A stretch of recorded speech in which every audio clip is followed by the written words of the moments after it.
no, 2013, doon na kami inilipat ang mga lahat ng documents sa 18B Pacific Plaza Towers, at doon na kami nag-start na mag-shred ng mga original documents, mga SEC papers, mga MOAs, mga vouchers, lahat na may connection doon sa foundation ni Merlina Suñas at saka ni Ben Horloy. Nagtuloy-tuloy pa yon shredding doon na sa Recovery Center. Doon namin na shinred na yung mga natitira pang mga official receipts na bogus at saka official receipts na may tatak ng BIR, lahat ng mga documents, SEC, BIR, mga permits related doon sa mga foundations na hindi na niya yung mga katulad ng masaganang buhay, yun natitira pang mga, ang itiniralan niya na foundations, yun mga foundations na nandoon pa sa ang employees, ang mga presidents ay employees pa niya, are loyal pa sa kanya. Mr. Chair, Yes, may I Senator just Po. ask a quick Yes. question? Ms. Baltasar, may nabanggit po kayo na nahihirapan kayo sapagkat marami dito sa mga NGOs, wala namang deliveries. Pero may nabanggit kayo na isa na naging compliant. Ano po yun? Anong pangalan ng foundation na yun? Iisa lang po yun nabanggit. Yun kaupdanan para sa Mangunguma Foundation, nakapag-comply kami based doon sa BIR declaration, pero wala po talagang deliveries yun. So anong ibig sabihin na nakakomply kayo pero walang deliveries? Ano po ba? Kasi hindi naman kami bookkeeper, no? Pero ano po ba yung requirement ng BIR para maging compliant kayo kahit walang deliveries? Doon po sa ano yun, sa pertaining doon sa SEC, sa Certificate of Good Standing, sa SEC, galing ng SEC, nai-issue ng SEC. So, para ma-accredit kami sa isang agency, kailangan nila yon yung certificate na yon from SEC. But yung SEC naman, kailangan naman nila yon sworn statement signed by the President and the Treasurer, and yon certificate of project completion. Gumawa si Merlina Suñas ng certificate of project completion based doon sa dineclare namin sa BIR, pero nalaman ko na wala pala talagang deliveries yun. Ano po ba ang mga project na ito? Anong halimbawa ng supposed project completion? Ano po yung mga yon?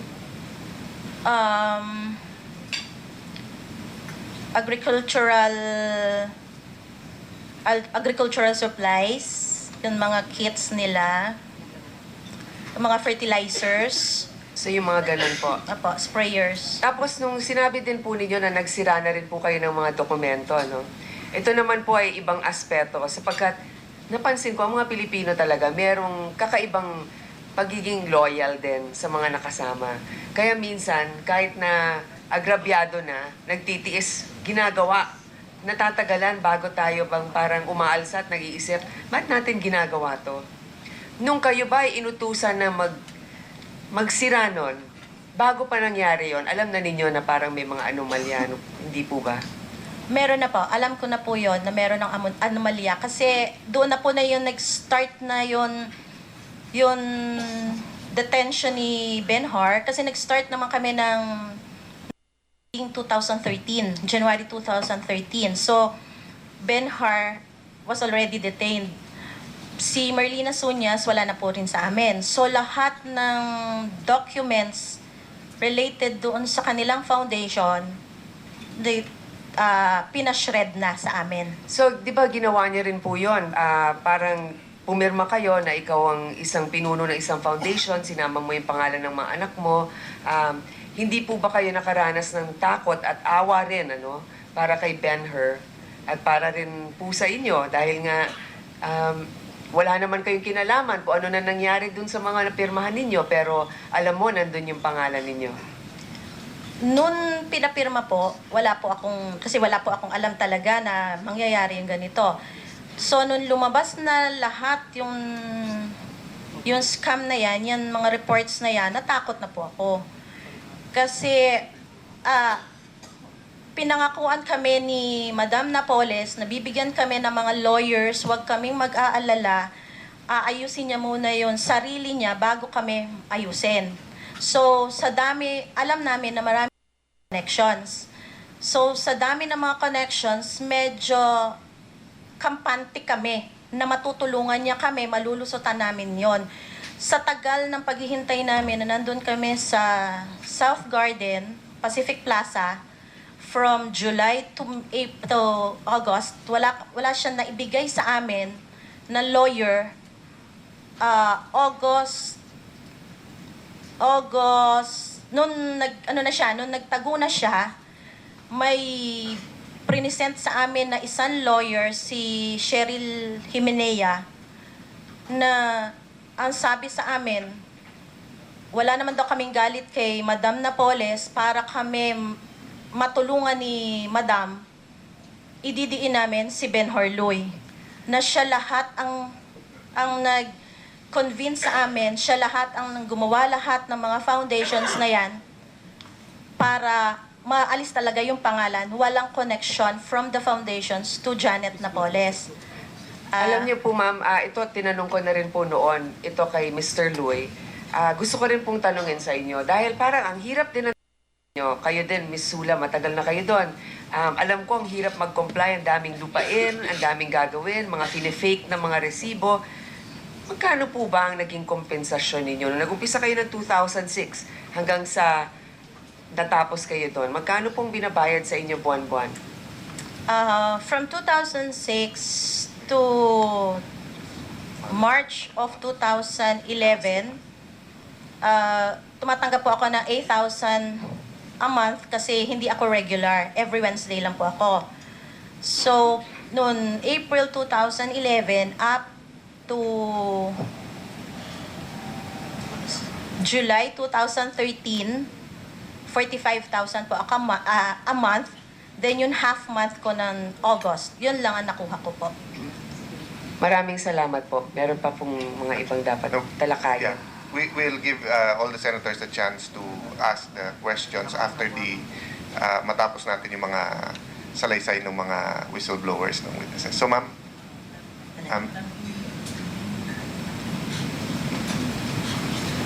Pwede po ba ako magsalita? Yes, idadagdag niyo po sa... Apo, meron lang po akong gustong iparating.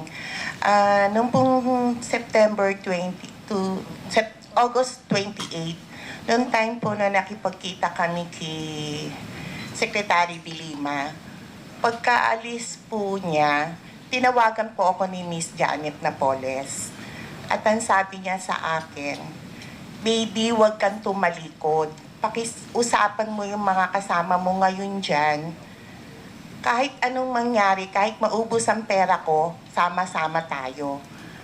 Malapit nang lumabas ang TRO ko, kaya hintayin nyo lang ako." Tapos nung gabi din po nyoon, pagkatapos namin mag-usap, tinawagan din po ako ni Reynald Lim. Binigay po bali ni Miss Janet Napoles yung phone kay Reynald Lim.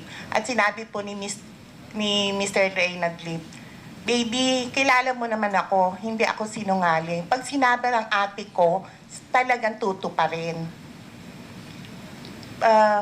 Mga 15 minutes po si Miss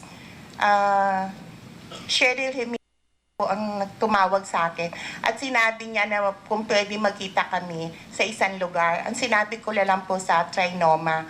Kasi meron daw pong ipinabibigay sa amin si Madam na nung gabi po yun binigyan niya kami pinakilala po niya kami sa isang abogado at saka binigyan niya po kami ng 20,000 pesos sa bawat isang president. At sinabi nga rin po nung abogado na dinala niya na si Mr. Tan, Attorney Tan, Ma'am, alam niyo yung whole name? Attorney... Alex Tan po. Okay. Sinabi niya sa amin na, kayo ba mga president ng corporation? Hindi po. President po kami ng mga NGO. Meron ba mga paper trail na mag-uugnay ba yan kay Madam? Si Madam po sinasabi niya si Miss Janet Napoles. Sinabi ko, meron. Sabi niya, kung may paper trail, kulong kayong lahat. Yun po ang sabi niya sa amin. Nabigla po kami. Yung ba ang attorney ibibigay sa amin? Tapos nung gabi na rin po, nung gabi na yun, saka siya sumuko. Samantalang sa akin iba ang sinabi niya. Your Honor, may I just point out, sir? Yes, Your go Honor, ahead. that night, August 28, yun, no? Because we met at 6 o'clock. That night is the same night that Mrs. Napoles surrendered. So before she surrendered, she was still trying to fix our whistleblowers. And at that time, ma'am, there was a warrant of arrest already for her, and she was already a fugitive from justice at that point in time. Thank you, ma'am, for that information. Ma'am, just one point on that. So far, testimony yung binigay nyo dito, no? Pero sa inyong affidavit, sabi nyo, meron kayong flash disk Ay. na kahit na inyong shrinet, yung mga dokumento, ay natago mo yung usually known as a soft copy, no? Or a digital copy ng mga dokumento. Tama po ba? Yun pong mga working paper po, yung mga financial statements po, meron din po ako doon na handwritten copy po yun ng in-scan ko po yung photocopy ng part ng mga GIS na hinandwritten ni Mrs. Napoles kung sino ang ipapalit na mga incorporators or trustees ng mga ibang NGOs. So meron kayong hard or documentary evidence na tinurn over sa Meron DOJ po. or NBI? Meron po. Madam Secretary, thank you, ma'am, no? Madam Secretary, are we done? Or With with her. Yes, Your Honor. to Ma'am Briones? Although Ms. Briones, very limited po ang kanyang Yeah, but let's give her a chance, Ms. Briones, no? Whatever you'd like to Good afternoon testify po. and share on this. Ako po si Simonette Briones. Ang alam ko, ang ano ko lang po ay presidente lang po ako ng NGO na itinayo po ni Mrs. Napoles. Yun lang po ang ano ko, ang partisipasyon ko. Hindi ko po alam kung ano yung mga transaction nila, kung paano pong ginagawa po yung mga project. Yun lang po yung So basically, Ganun lang ginamit po. lang yung pangalan mo, apo. but hindi ikaw nagpapatakbo talaga nung... Opo. Paano ka napapirma or inalok ka ba na maging presidente? Ano yung Ah. circumstance? Ano po, pamangkin po ako ni Miss Marina Sula. Tapos yung pong kinuha niya po ako nilagay niya po ako bilang pong presidente po ng NGO. Pero hindi ka empleyado ni Hindi Mr. po. Poles or ng NGO? Yes, Your Honor. Okay. With the permission of our colleagues, the first in the line is, second in line is Senator Angara. Thank you, Mr. Chairman. Magandang tanghali po sa ating lahat. Ang question ko, Mr. Chair, is for Merlina and for Ben-Hur. Kasi nasabi po ninyo ngayon at saka sa inyong affidavit na pinulong kayo ni Miss Janet nung sometime around 2009 at sinabi sa inyo na may 900 million na pondo mula sa DAR. Anong time na yon? Alam niyo ba yung pinanggagalingan ng pondo na yon? Alam po namin na from DAR, but we do not know it's a Malampaya fund. But alam namin na from the DAR. Kailan niyo nalaman na galing sa Malampaya yun? Nung ano po, may sulat na sabi it's a Malampaya fund. Anong taon ho yan? Nung sinulatan ng mga presidente, 2011 I think. So 2 years after na lumabas po yung, sinabihan kayo na may pondo na, at sinabi nyo na 900 million yung total, no? May posibilidad ba mas malaki yung pondo na nanggaling sa Malampaya? Kasi malaking pondo yun billion-billion yun eh. Ano po, sinulatan lang yung mga presidente ng foundation. Tapos yung foundation kasi na nakaalat is only like 75 million. Tapos nakalagay po doon na it's a Malampaya fund. Ganun lang po siya. Sir Ben-Hur, Ma'am Merlina, ano pong pagkaintindi niyo dun sa Malampaya?